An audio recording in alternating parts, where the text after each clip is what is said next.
dos consellos da Galiza celebraban cada santo. Ataque a Mencía o día, un albariño en Cambados, unha acampada en Musía, pistolas de auga lles apuntaban na festa de Vila García. Nos entroidos galegos as súas máscaras poñían, arrancaban cos cigarróns, dirección Xinzo da Limia. En grupos se disfrazaban e subían candaela, brillaban as rúas de Buño vendo arder a Micaela.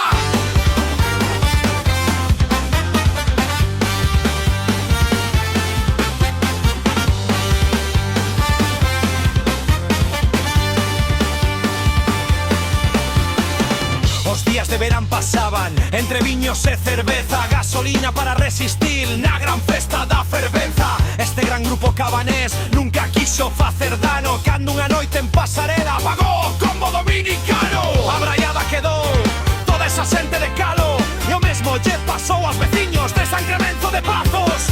A correr, botaron cando a disco móvil cortaron, a comisión corría tras eles, pero finalmente escaparon.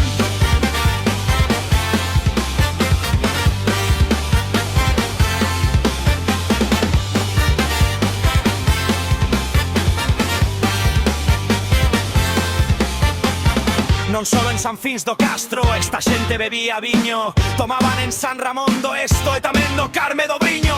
A grandes verbenas da súa terra asistía esta xentiña, en cando as desfrutaban do Carmen Corco esto de Santa Mariña.